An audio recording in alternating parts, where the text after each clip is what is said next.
Hello, everybody. sPidA here, the FITE Card Podcast, coming to you once again from San Antonio, Texas. As always, I'm being joined by Aaron Suarez. Aaron, bro, how are you, man? Man, I'm doing great, man. Another day in the office, man, so can't complain. No, for sure, bro. I mean, we just finished an episode earlier, man. I mean, we had an old training partner of yours in Dimitri Ivy here, man. Yeah, man. Good to have him in here after his last performance. So we talked a little bit about that. Excuse me. A little bit more about his performance and kind of just what he's going to be doing going into the future, man. So yeah, it was good to sit down and talk with him. And I mean, of course, like I said, you guys used to train together. So I mean, it must have been pretty cool to kind of be able to catch up a little bit and talk to the guy, man. Yeah, man. Yeah, brought back a lot of good memories and just seeing the development that he had from when he first came in, when he was just a little 19-year-old kid to where he's at now as a 31-year-old. So yeah. I know he had brought up the fact that most, seeing us, we're all grown up now. Well, at least some of us. I mean, you're still Aaron Suarez, bro. But hey, I mean, some of us grew up. Yeah. No, man. But I mean, that was a good for everybody listening up, man. I mean, that was the episode prior to this one. So definitely get on the YouTube channel and check it out, man. It was very interesting. Yeah, man. Now we are here. It is actually, man. What is today? Is today Friday? Thursday? Today is Wednesday, man. Normally we come out here. Man, I was way off, bro. I didn't even catch that one, dude. I was gonna say, bro. I mean, normally because we're usually here Fridays. Yeah. So when you told me you could, make it out to this morning, I was like, man, what is today, man? I got to look at my calendar, and I mean, I had to reset all my clocks. It was crazy, bro. Like, I'm not gonna lie, but it is Wednesday, November 24th, man. We are in the studio, of course, as always, and what we're gonna talk about, man, is actually the promotion coming up this Saturday. It's gonna be a Triad Combat. Yeah. And it's one that we've been talking about quite a bit, man. I mean, as far as your expectations, man, what are you looking forward to? Man, action, a lot of action, man. It's 2-minute rounds. I don't know how many rounds they can go. I didn't see anywhere that it was posted. But in 2 minutes, man, in a small, enclosed ring like that, yeah, you're gonna have fists flying and all kinds of things. And they got these new rules and the integration of MMA along with boxing, like, yeah, it should be action packed. That's what I'm expecting. No, for sure, man. And like you said, they did custom make. I mean, they had to custom cut the rules, and as far as what's allowed and what's not. It's crazy because a lot of it is basically dirty boxing, man. I mean, there's you can do back fists, you can do hammer fists, you can't do kicks or knees, but I mean, because like you said, bro, it is going to be 2-minute rounds. I'm not sure how many rounds either. I'm trying to look it up.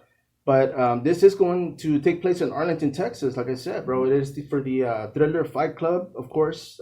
They're bringing this forth November 7th, and it will be available on the FITE app. You know, so that's interesting, man. I'm definitely going to be looking. And just for the record, man, I did request a media pass, and, they didn't allow me to go out there, man. And, I'm thinking it was probably all my followers, bro. It's probably going to kill the internet. And, it would have been too crazy, bro. So I don't blame them for that. So no, we need all the power grid. There you go, man. I mean, I would have shut that place down, bro, and it would have been chaos. So I respect that, man. It's for the betterment of the community. There you go. And I'll take one for the team, so I won't feel bad about it, bro. But I mean, man, the card itself, bro. I mean, of course, we're gonna go through the fight card. Metallica is gonna be playing. Yeah. And that's actually pretty dope, man. I mean, I know Affliction was going on. I mean, of course, some might remember that our former president, Trump, was actually involved in that. But Affliction MMA did happen, and they used to have like concerts, man. And I mean, some people liked it, some didn't. But what do you think about that, man? It's kind of like football, like a little halftime show, right? I mean, yeah. I mean, I don't know. I mean, I'm sure it's going to bring in a different crowd. I'm just like, I mean, how old are Metallica fans now? Oh, man, we're old. You know what I'm saying? So, I mean, you're bringing in Metallica. They're going to have some good heavy music, man. They're going to, rock it.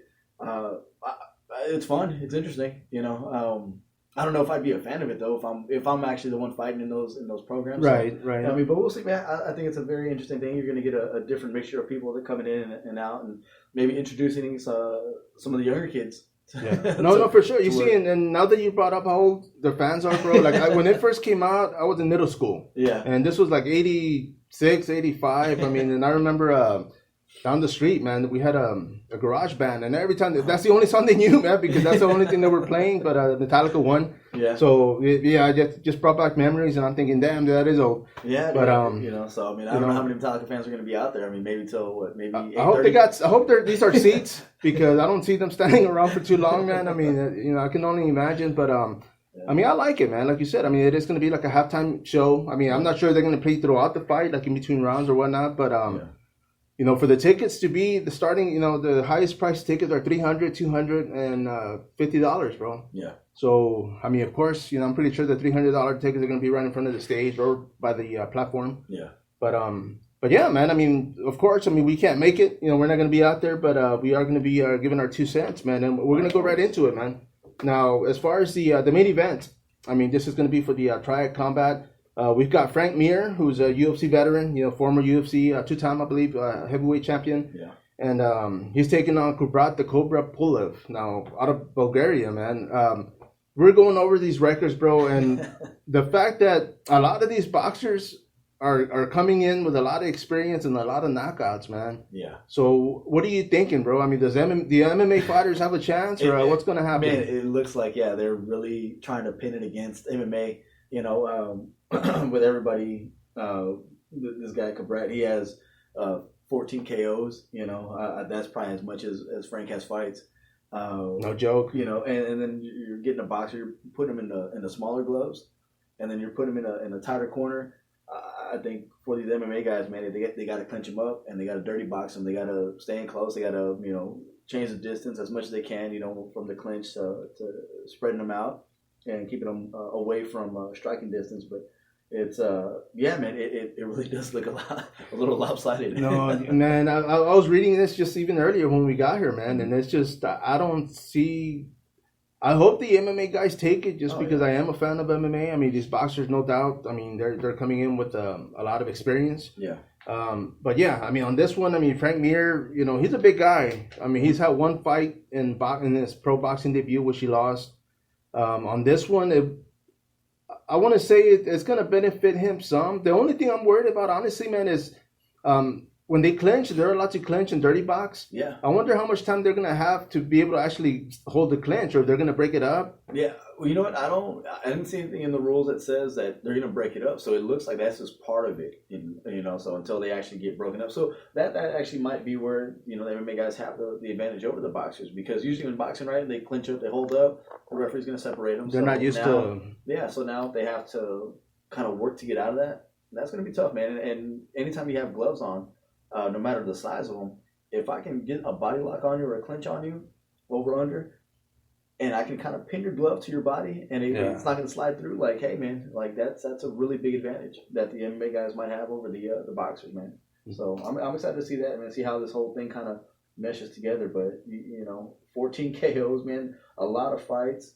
Frank Mir is not known for his knockout power. No, for sure, man. Yeah, he came out. I mean, he has it, but his striking was good because of his grappling and his wrestling and his jiu-jitsu. Exactly. You know, so, you know, when you have multiple things to look out for, your striking does seem a little bit better than what it actually is when you have it by itself. So it should be interesting. Hopefully Frank can pull it off, but yeah. We're definitely going to be finding out, man, because like you said, I mean, his opponent, I mean, the Cobra, man, he's got experience galore. You know, Frank Mir, of course, a lot of these, the MMA fighters, they got brought in because of the experience, you know? I mean, of course, you know, Frank Mir, I mean, former UFC, you know, champion, so he's definitely been up there, actually submitted, you know, Brock Lesnar, but because of his grappling and not his striking, you know, but yeah, man, I mean, I'm pulling on it, but we're going to call it right now, man. Who do you have, Frank Mir or Kubrat Pulev? Oh, man. Damn, I'm I don't know, you know, I'm going to go with Mir. I'm gonna go with Mir, man. I'm gonna give him the benefit of the doubt, man. I'm gonna try to. Hopefully, he's a little tricky with his, his clinch game, and he just uses some savvy, and hopefully, maybe the guys that Cabret knocked out weren't that good. I mean, he was it. Where is he from? He's from Bulgaria. Bulgaria. So I mean, maybe the talent's not there. We'll hope so, man. We'll cross our fingers. So maybe that's why they got paired up. But yeah, man, I'm gonna go with Mir on this one. No. For me, man, I mean, if I had to put money down on this, I'm going to go with Kubrat Pulev, man. I mean, Frank Mir, like I said, I hope he does get the win. But on this one, I feel like, you know, Kubrat's going to actually be able to keep the pace. I feel like he's going to be able to control the distance. If Frank Mir does get a hold of him, I mean, I'm only assuming that, you know, the Cobra, man, that he's actually been working on the clinch, been working on dirty boxing. I mean, like you said, it might be against him because they're not used to that in professional boxing, but But yeah, my money would be on Polev, man. But we'll see. I mean, this is gonna happen Saturday, like I said. The next one, bro, it's gonna be the co-featured main event. Of course, once again, we have Matt Mitrione with the UFC, superstar. I mean, the guy's, made a name for himself in mixed martial arts and in Bellator as well. Yeah, now, I believe he was on the Ultimate Fighter. Yeah, exactly. And I was gonna say his old reality TV, of course. They put him up there, man. So he does have a following. His opponent, Alexander the Great Flores. I mean, I talked about this earlier, man. The nickname doesn't fit the guy. I mean, he should have gone with something that rhymed. Maybe it's just, my hip hop in me. I don't know, man. But yeah, man. But he is fighting Alexander the Great Flores. As far as the comparison, I mean, Matt Mitrione, man. I mean, former NFL player. I mean, we were talking about this earlier again. I mean, you said he actually left football and to follow up on mixed martial arts. And, Flores, man, he's actually out of California. Rolling Heights, record of 18-3 in professional boxing, 16 knockouts, bro. So, that's, I mean, once again, man, I mean, these guys, like you said, man, I mean, I don't know. I haven't looked up his record, man, and I apologize for that. But, I mean, I don't know who he fought or who he knocked out. I mean, it could have been like, 0-13 guys. I mean, who knows? But the guy, obviously, he is a boxer. He's a professional. And he's fighting an MMA guy. So if you're Matt Mitrione, man, what would you be doing? What would you tell yourself? Okay, well, this is what you need to do to win the fight. So with Matt, he's never been a technician when it comes to anything he's done. I'm kind of surprised that somebody's still offering him a fight. With his thing. So I think with him, man, with the smaller area to work in, I think it's just biting down the mouthpiece and kind of going West Texas on him and just throwing it, and I think maybe just a barrage of punches, and hopefully he gets lucky on that one. I mean, Matt, he's not too much of a strategist or. I mean, the only thing I'm thinking, man, honestly, is if Mitrione actually like corners the guy and just holds him and kind of just unleashes, man, because kind of bullies him a little bit. Yeah, because that they talked about that triangle shaped ring. I mean, it's going to be awkward, man. I mean, I've never even. How do you even train for that? I mean, where do they say put you in a corner? What corner do you go to, man? It's just it's mind-boggling, man. But I mean, it's gonna be interesting, man. Like I said, I'm gonna be watching, dude. I mean, this is gonna be one that I want to see how it plays out because it's the first ever. And of course, like I said, I gotta mention, we didn't get the media pass, but I'm still gonna cover. I'm gonna pay for the app and check it out, man. Yeah. But I mean, so once again, man, Matt or Alexander, man, who do you have on this one? I'm going with Alexander. I don't like for an event that I don't know anything about or anything like that. I'm pretty confident usually betting against Mitrione.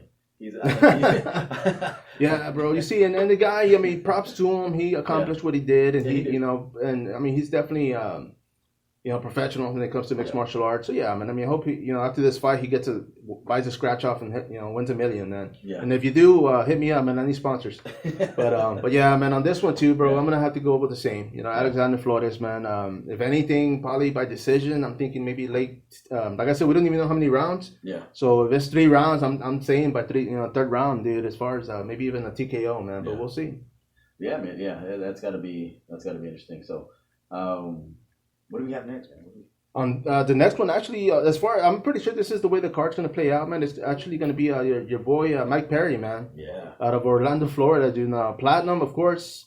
He's fighting Sakio Bika, the Scorpion, man. And the other day, I actually saw a video on Mike Perry and that he posted on his Instagram. And he was talking about he's, changed person. He's not the same when it comes to his training, I'm assuming, but... I know he had his girlfriend as a partner or his coaching, I'm not sure. I'm not even sure if she's still going to be there. So I'm kind of curious, man. I mean, I wonder if he actually trained somewhere for this or if his, the mother of his child is actually going to corner him for this one, man. But, if she's got the skill set to coach, I mean, it could work. I don't know. No, yeah. I mean, who knows, man? Who am I to say? I don't know anything, bro. I mean, I got lost coming over here, and I'm in my studio, bro. So yeah, dude. I mean, it's gonna be interesting, man. I mean, of course, on this one, the opponent, man. I mean, the Scorpion. He's actually a former WBC super middleweight champion. Yeah. I mean, 35-7-2, bro. 22 KOs out of Sydney, Australia. Now, Australia, and this is if I learned anything out of high school, was this. Is that it was actually back in the day, man. It was actually where they used to send all the prisoners. Yeah. I mean, Australia was basically where they kept all the inmates, and they just sent you you broke a rule in England or Europe. I don't even know where. I can't remember that part, but yeah, they used to send them out there, bro. So I mean, these guys got to be beasts, man. Of course, they're civilized and they weren't supposed to survive. Yeah, exactly, bro. I mean, somehow, somewhere, they found Wi-Fi and boom, now they're everywhere, man. But man. But it's, I mean, dude, Mike Perry, bro, or his opponent, man. I mean, who do you have? Who? Now that you bring up the whole prison, Australia prison thing, man, dude, that's got to be tough, man. But I still got to roll with Perry, man. I'm still gonna roll with him. Hopefully, I'm gonna give him the benefit of the doubt, because he's just as crazy, he's just as nuts, and hopefully he brings that into this event, into this fight, and I just know one thing for sure: it's gonna be fireworks. I mean, that's for sure, yeah, definitely, man. I mean, yeah. But I'm gonna go with Perry. I'm gonna go with Mike Perry, man. Man, I'm going to agree with you.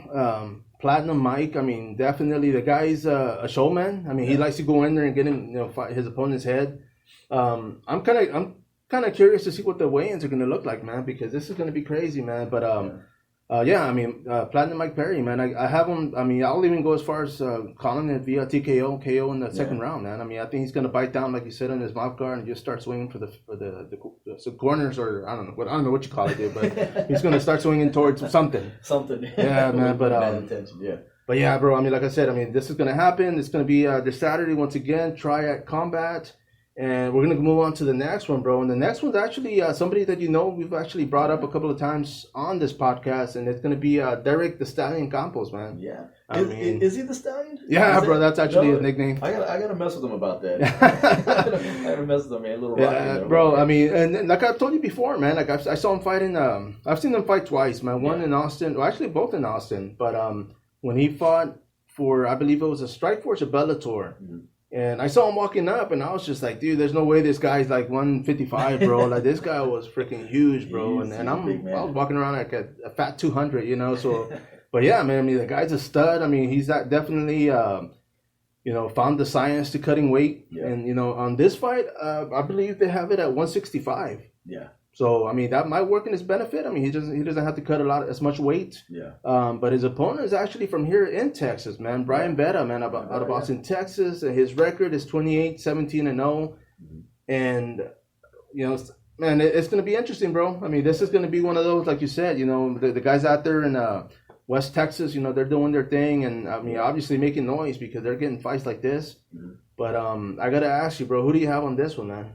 Well, man, one of the guys I talked to was Joe Salceda, and he's been on the podcast before. He said as soon as Derek, got the contract, like he was all right, come on, let's go to work, like let's get it. So they've been training really hard for this. And Joe, I mean, he knows both guys, so which makes it interesting for him. Oh, does he really? Yeah, he does. Oh, I didn't know that. Yeah, so but he's like, yeah, man, I gotta roll Campos, man. He's helped me out quite a bit. So, with that being said, man, I mean. Of course, I know Derek too. It's a tough guy, big guy. But then, Texas boxing. I mean, that's usually, you do pretty good with that. And I know he's up in Austin. So, man, the hands are gonna be flying. I'm gonna go with Campos. I'm gonna go with the West Texas boy, man. I'm sure some of the guys from Austin are gonna hate me for it, but oh well, they'll be all right. But yeah, man, I think Derek Campos, man. I think I don't know how much. Brian weighs, usually at the day of the fight, but I know Derek, he's a big guy. He swings heavy. He's gonna bite down that mouthpiece and just do what they do in West Texas, man. Yeah, bro. Throw haymakers. So. No, I mean definitely, man. And I mean the thing about somebody, even I mean, like you said, I mean, when he found out about the fight, he started training right away. But the guy's been training. Yeah. So it's not like he was at home, with me eating chips and stuff. I mean, he was actually out there in the gym working out and getting a training in. So. I'm pretty sure if anything, he just had to like get the rules down and kind of like, okay, this is what I can do, because obviously it's not mixed martial arts. Yeah. For me, I mean, this is a tough one. Brian Vetta, I actually looked him up. I saw some of his fights, man. He definitely goes to the body a lot. Yeah. Derek Campos, I mean, the guy, man, I'm a huge fan of the guy. It's gonna be. I'll go this route. If Derek can beat him before the second round. Or early in the fight, I see Derek getting the win. Okay. If it goes past, like say, third round, or if it is a 5-round fight, we don't even know. I see Brian Vetta being able to like work him out and actually getting getting the win, man. Yeah, and that's the other thing, because with like the MMA guys, I mean, they're not really known for hitting the body, boxing. Right. So I mean, if you have the boxers that can kind of stick around and hit the body and move and pivot and go from there, like, yeah, that could be a big advantage. As you hit the body more, they don't want to extend their punches out. They're having a hard time breathing, and now you're in a smaller confined area. It can get chaotic pretty quickly. For these MMA guys. So.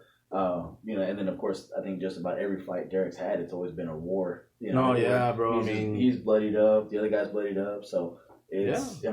I mean, even his losses he's gone out and left everything in the cage, man. Yeah. So he's definitely a fighter, bro. Yeah. So, and I would actually probably put this one as fight of the night. I would too. That's going to be one that it's definitely gonna. If it wasn't my podcast killing the internet, it's going to be that one, bro. But if it wasn't this one, it might be the Perry and Sakio fight. Yeah, the one after that. I think, you know what, man? I'm thinking Campos only because both guys are fighting in Texas, and they both kind of like it's kind of like bragging rights. Yeah. Because it's a Texas state, of course. So Derek Campos wins. He represents Lubbock. His opponent wins, man. I mean, Brian Vera, then it's Austin, man. I mean, which is like an hour away from here, man. But the winners are going to be the people watching, bro. I'll say that much. So if you're out there, man, go to the FITE app and check it out, man. If you don't know how to spell that, go to my podcast and we'll spell it out for you. Get some hits. But man, we're going to be moving on, bro.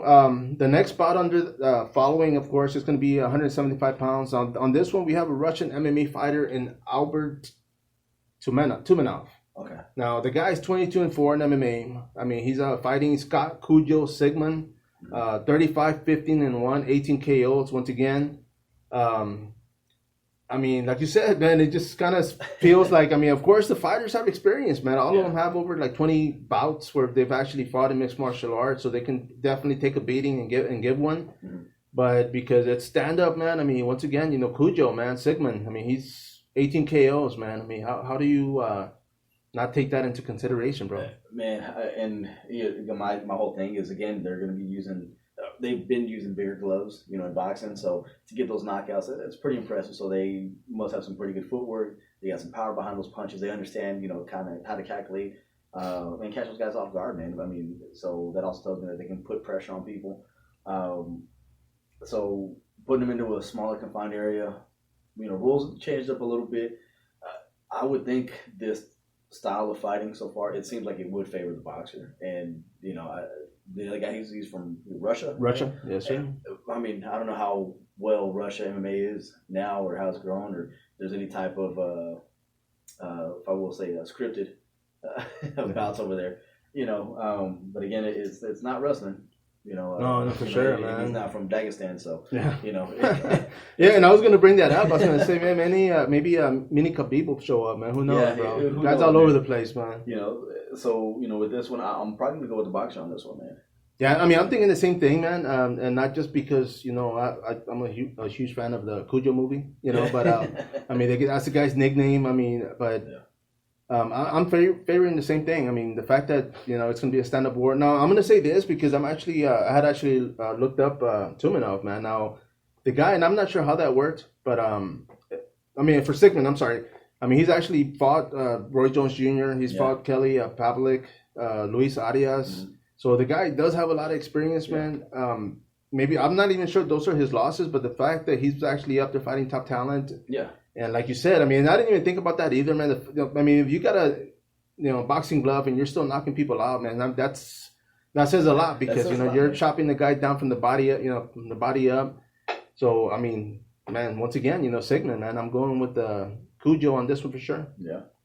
Now we're gonna go on to the next bout. It's gonna be for a 145-pound weight division.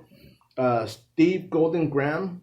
Hey, that's actually my favorite cereal, man. But Kansas City, Missouri. Of course, he's fighting Henry the Hitman Glody. And out of Massachusetts, I want to say Haverhill. Graham with a 10-5 record in MMA. He's fighting an opponent who's 8-3 with 3 knockouts. Okay. Now, on this one, I kind of like, man, because it's kind of even matched. Yeah. On this one, I would go as far as going to the MMA guy, man. Yeah, possibly, man. Yeah. Man, you got two guys at 145 pounds. You know, if the MMA guy is doing typically what they do, or he's going to put on another 15 pounds or so, you know, for the day of the fight. Day of the fight, yes, I sir. mean, that could go in his favor. I like the fact that it's at 145 pounds. Just the speed of it that's going to be coming out. You know, the speed of the boxer and the speed of the MMA guy. You know, just the movement there. I would assume this was going to go all 3 rounds or however many rounds there are. But I would see it going the distance. Probably favoring maybe the MMA guy. Yeah, no, for sure, man. I mean, but I like it too, man. 145 pounds. I mean, it's not going to be a big too heavyweight throwing bombs, dude. I mean, this is going to be technical for the most part. I mean, they're going to have to be. You know, I mean, not saying they don't have knockout power, because obviously, you know, get Glory. I mean, he's got three knockouts, so he does. But I like this one, man. I actually do, man. So we'll definitely look into that, and, you know, come fight night, we'll see what happens. Now, to open the bout, and this is always a thriller, man, for me, and hey, that kind of goes with the promotion, man. But we're going to have actually a women's bout. And Alexa Cope, 2-1 in MMA, she's fighting Angelina Hofschi-Snyder, and I apologize if I chopped your name, out of Denver, Colorado. And I mean, on this one, once again, I mean, they're still, what's the word, man? They're still starting off in combat sports. You know, they're not newbies. I mean, I don't know what their amateur records were. But Alexa Cope, I mean, she's fighting out of Missouri with a 2-1 MMA fighting record. I mean, what are you thinking on this one? Man, my first thing is anytime you have women in MMA or fighting or whatever, I want to watch it. These are usually just, you know, balls to the wall, just throwing and going, and the females tend to sometimes give us a better fight than the males, right? There's not there's some defense, but that's really not the main focus of it. So. Again, man, I think that one could really, you know, I think it's a good call to start them off, start the show off, get them going. They're going to be throwing, everything's probably going to be, you know, wild and crazy and be bloody, hopefully, in the first minute or so. But yeah, when you have them both brand new, compared to their partners, you know, whether 30 fights, you know, 20 fights, whatever, they're probably just starting out in combat sports, so this actually might also help them out as a platform, maybe into other, you know, promotions, maybe to kind of get looked at. So I think it's really good for both these women to kind of get looked at and noticed. Hopefully, open up some other opportunities for them. So yeah. No, I mean, definitely, man. I mean, and on this one, I was trying to find out the weight class because it doesn't have it on there. But I do want to say, man, I mean, as far as for them to open up the bout for the first ever, man, this is the first ever Triad Combat, you know, it's ever been done. So, I mean, that's got to be good. Like you said, I mean, people are going to be watching because, of course, you know, like us, we're going to try to figure out what the heck's going to happen. So it is a great platform, you know, for them to, you know, launch their career, man, or actually catapult themselves into another promotion, whether it's, you know, the MMA fighter pursues, you know, mixed martial arts or even boxing after this. Who knows? Yeah. But, man, we talked about this earlier, man. Of course, I mean, this is for Triad Combat. I mean, it is going to happen in Arlington, Texas, which I'm actually pretty stoked about, dude. The fact that it's happening here in Texas. I mean, once again, I didn't get the media pass, but, you know, I'm not going to keep talking about that, man. But, you know, and the Dallas crowd is actually really nice, man. They usually have a lot of promotions coming through there with the XKO and stuff like that. So, I mean, anytime we fought in Dallas or we've seen guys or seen fights in Dallas, they've always been really upbeat. And then, of course, on top of that, I mean, you have a lot of gyms up in Dallas. No, for sure, definitely. They're making the big show. So you should see a lot of familiar faces in the crowds. And it just seems, Dallas is a really big hotspot for MMA or for fighting in general. So, so it's... because, I mean, it's like a triangle out there, too. Hey, there goes another one, dude. Triangle ring. But it's a Dallas. You have... I mean, of course, Arlington, and there's another one up there, man. But all of them basically... Fort Worth. There you go, man. Yeah, and then, you know, and I like that. I mean, it's kind of like... I mean, you can't go wrong because there's freaking hundreds of gyms out there. I mean, a lot of guys that are listening, hopefully they'll be sharing this. But, you know, like you said, and I'm kind of curious to see who's going to be showing up, man, because we talked about this earlier, too, man. The app itself, I mean, the Thriller Fight Club, I mean, they have their music app, and they've got over 300 million followers, bro. And if some of those followers will come over here, I mean, that, you know, I'd appreciate that. But I mean, obviously they're gonna have the platform, they're gonna have the people watching, and they have the money to pay this. I mean, I'm not sure what these guys are getting paid, but it's got to be good. Yeah, man. No, definitely, man. You know, as crazy as it sounds, man, I'm hoping Kevin Holland shows up, man. I want to see, what he thinks about that. Maybe, try to set something up with him later. Especially with it being, I think it's close to where he's training out of. No, yeah, I mean he's out there in the Dallas area, man. Definitely. Dallas area, man. So I'd like to see what his take would be on this new promotion and what possibilities and opportunities it might bring forward. Not so much him because he's in the show, but maybe some of the other fighters that are coming up. And like you said, I'm curious to see who's going to show up, man. I mean, do you think the Paul brothers are going to be there, man? Man, I hope so, man. If the Paul brothers are there and Holland's there and get some other, dude, hey, start a fight. Let's man, go in the parking lot and hey, let's heck, dude. But yeah, I'm gonna still try to push the Ivies against the Paul brothers, man. I'm gonna see how. No, yeah, bro, we gotta make it happen. Yeah. We're gonna have to tag Anthony on the other one and have him to agree and talk Dimitri into it, man. But we'll get him. Oh yeah, and then this is so that guys can get paid too, of course. Hey man, why not? I mean, they're making that $1 million out there, dude. Let this guy make that money. Yeah, please. Now let me ask you, bro. Now on something like this, you honestly, I mean, you've been, you were. Competitor in mixed martial arts, you competed. Would something like this back then would have been up your alley? Man, you know what? I would have tried it. Yeah, why not? You gotta try some things once. I think anytime it's a chance to kind of showcase yourself. Yeah, why not? Yeah. I think right now these guys they have a lot more opportunities than kind of what we had 10, 15 years ago. Just because, I mean, you probably had just one, or we only had the one promotion, in town, and then you had a couple of others here that would spring up, here and there, but like one and done. Yeah, but as a fighter, man, you have triad, you have bare knuckle, you have MMA here, you have, I mean, boxing, just kickboxing, shoot, even a lot of schools that are throwing smokers, so there's all kinds of things. My buddy Bobby Peak, man, he's throwing his Muay Thai. Tournament coming up here pretty soon. So, I mean, there's so many opportunities for these guys that they don't have to leave the state to get. Exactly, bro, and that's kind of one of the things that I'm a fan of. I mean, not just because I don't want to drive across state to cover a fight, but but the guys too, because I mean, having to travel cross country and traffic, because a lot of guys, I mean, it's the fighters are poor, man. They ain't got no money to buy a plane and fly out there. They got to drive most of the time, and it's it just makes sense, but I mean, all these promotions coming through Texas. I mean, we're waiting, 2022 is right around the corner. I mean, Glory Kickboxing, I mean, Combate Global, for them to come back to Texas. I mean, all these promotions, man, they're looking for for fan base, Texas, bro. I mean, you can't go wrong. Yeah, man, no, I mean, you have a lot of great athletes here in town, in the state. Of course, I mean, in all the neighboring, states from us, I mean, we're always competing with them as well, so. Man, Texas, it's a pretty good hotspot, man. Yeah, no, for sure, man. I mean, of course, we both, grew up here, so I mean, we're definitely gonna be pulling for this.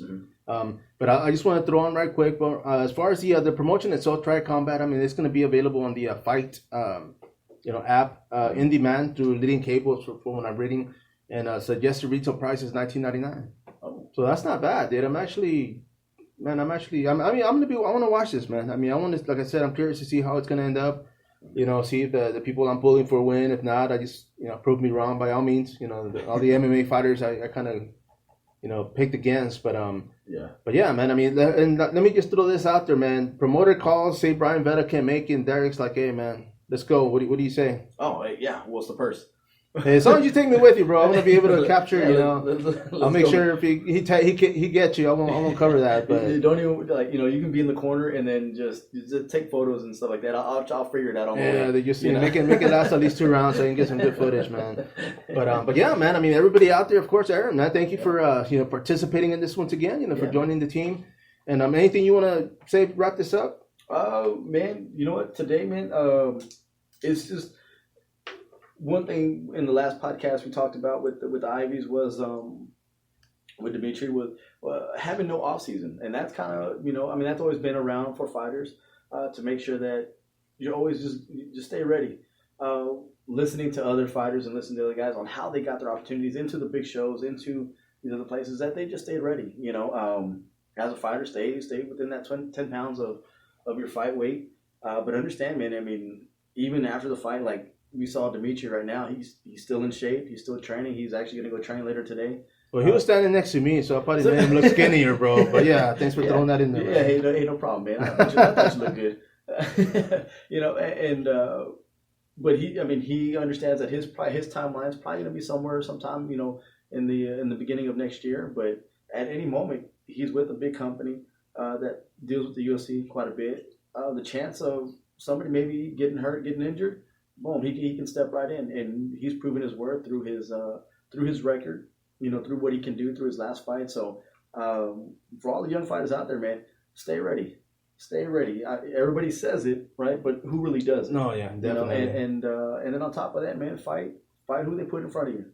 Don't be one of those guys that I'm not sure about this. This guy's too tall. This guy's too.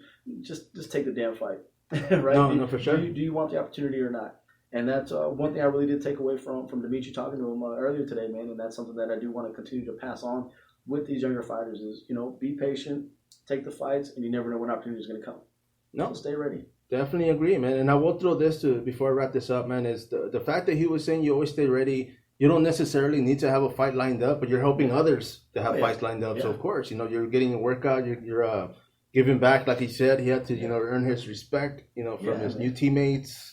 But it makes sense, man. I mean, definitely, support them like they support you, man. Yeah, no, definitely, man. So that's got it on my final say so, man. No, definitely. I mean, man, once again, appreciate everybody listening up. This is the Fight Card Podcast. This was the recap for the Triad Combat going down November 27th at the Globe Life Field in Arlington, Texas. So everybody listening up, follow up, and subscribe. Till next time.